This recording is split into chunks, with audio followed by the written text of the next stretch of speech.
Salut à tous et bienvenue. Dans cette vidéo, nous allons calculer l'intégrale de 0 à plus l'infini de ln de 1 plus x multiplié par ln de x divisé par x facteur de 1 plus x dx.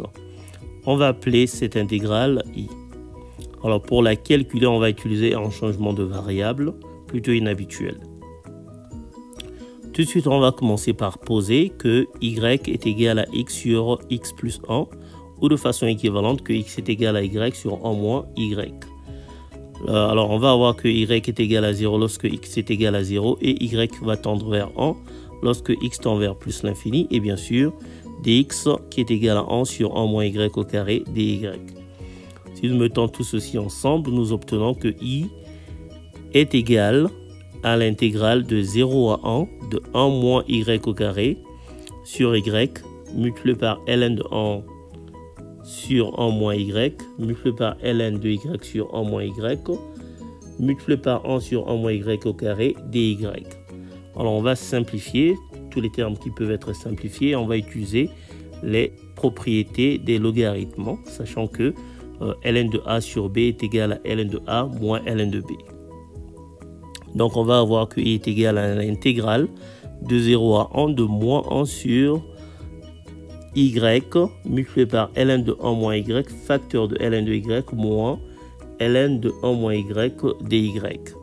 On va écrire ceci comme étant une différence de deux intégrales. Donc on va avoir la différence de l'intégrale de 0 à 1 de ln carré de 1 moins y sur y dy et de l'intégrale de 0 à 1 de ln de 1 moins y multiplié par ln de y sur y dy. On va appeler la première intégrale a et la seconde intégrale, on va l'appeler b.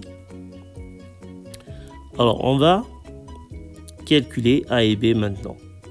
Pour calculer a et b, on va utiliser des séries entières. Alors, tout de suite, on va commencer par calculer a. Donc, i est égal à a moins b, comme je le disais tantôt. Maintenant, pour calculer a, on va d'abord effectuer un changement de variable. On va poser que x est égal à 1 moins y, ou si vous voulez, c'est la propriété du rho en fait. Et donc, on va avoir que a est égal à l'intégrale de 0 à 1 de ln carré de x sur 1 moins x dx. Et on va utiliser le développement en série entière autour de 0 de 1 sur 1 moins x. Ce développement en série entière est donné par la somme pour n allant de 0 à plus l'infini de x à la puissance n. Et cette série est bien sûr convergente dans l'intervalle ouvert qui va de moins 1 à 1. Et comme l'intervalle 0,1 est une partie de cet intervalle de convergence, et bien on peut interchanger l'intégration et la sommation pour avoir que a est égal à la somme pour n allant de 0 à plus l'infini de l'intégrale de 0 à 1 de x à la puissance n ln carré de x dx. On va appeler chacune de ces intégrales là a n. Donc on va avoir que a est égal à la somme des a n avec a n qui est l'intégrale de 0 à 1 de x à la puissance n ln carré de x dx. Maintenant nous allons calculer a n. Pour calculer a n, on va utiliser l'intégration par partie. Donc on va intégrer par partie. Donc on va prendre une primitive de x à la puissance n. C'est donné par x à la puissance n plus 1 sur n plus 1 qu'on va multiplier par ln carré de x et qu'on va évaluer entre 0 et 1 moins 2 sur n plus 1. C'est en fait le 2 en fait vient de la dérivée de ln carré de x, car la dérivée de ln carré de x est 2 ln de x sur x. Et multiplié par x à la puissance n plus 1, on va avoir 2 sur n plus 1, intégrale de 0 à 1 de x à la puissance n ln de x dx. Pour évaluer x à la puissance n plus 1 ln carré de x en 0, on va simplement prendre une limite parce qu'on ne peut pas évaluer le logarithme en 0. Et la limite de x à la puissance n plus 1 multiplié par ln carré de x lorsque x tend vers 0 à droite est égal à 0. Et nous savons aussi que ln de 1 est égal à 0. Donc le premier terme va être égal à 0.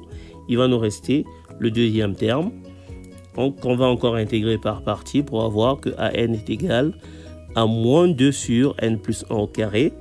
X à la puissance n plus 1 ln de x pris entre 0 et 1 plus 2 sur n plus 1 au carré, intégrale de 0 à 1 de x à la puissance n dx. Alors, donc comme ce qu'on venait de faire précédemment, on va simplement prendre la limite de x à la puissance n plus 1 multiplié par ln de x lorsque x tend vers 0 à droite. Et cette limite-là est égale à 0.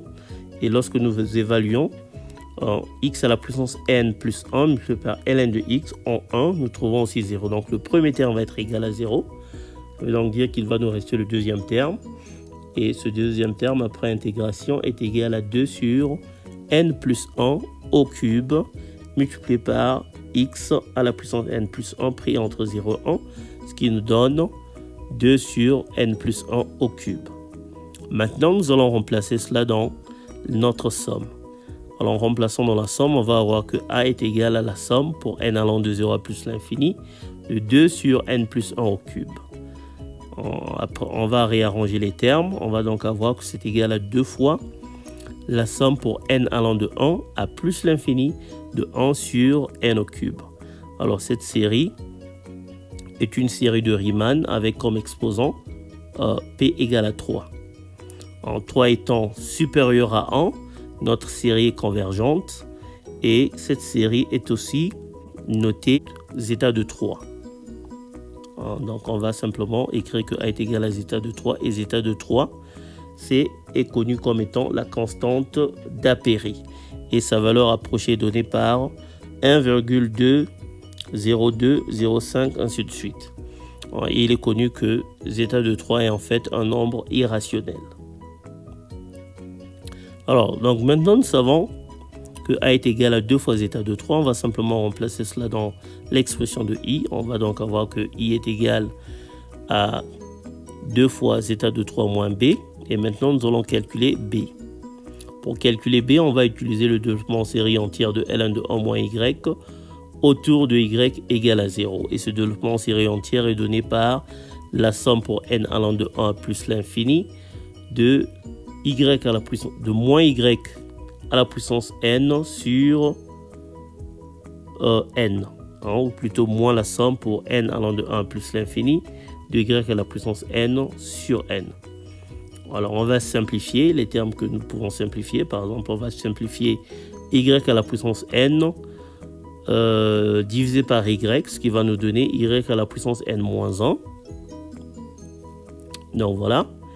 Et maintenant, étant donné que l'intervalle de convergence de notre série est l'intervalle qui est fermé en moins 1, ouvert en 1, et notre intervalle d'intégration étant une partie de cet intervalle de convergence, on va simplement interchanger l'intégration et la sommation pour avoir que b est égal à moins la somme pour n allant de 1 à plus l'infini de 1 sur n, intégrale de 0 à 1 de y à la puissance n moins 1 ln de y dy. Alors on venait déjà de calculer une intégrale semblable, mais on va quand même répéter le processus ici. Donc on va appeler chacune de ces intégrales la bn. Alors, donc bn est égal à l'intégrale de 0 à 1 de y à la puissance n moins 1 ln de y. Donc après intégration par partie, nous obtenons que c'est égal à ceci. Et on va donc intégrer pour obtenir que bn est égal à moins y à la puissance n sur n carré pris entre 0 et 1, ce qui est donc égal à moins 1 sur n au carré. Donc maintenant on va calculer b. On va simplement remplacer bn dans notre somme. Et on va donc avoir que b est égal à moins la somme pour n allant de 1 à plus l'infini de 1 sur n facteur de moins 1 sur n au carré, qui est donc égal à la somme pour n allant de 1 à plus l'infini de 1 sur n au cube. Et encore là, nous avons zeta de 3. Donc b est simplement égal à zeta de 3.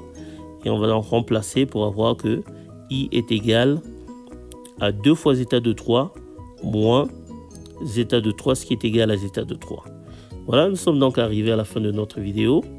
Merci d'avoir suivi jusqu'à la fin. Pensez à vous abonner, à liker, à partager, à commenter. Moi, je vous retrouve très bientôt. Ciao.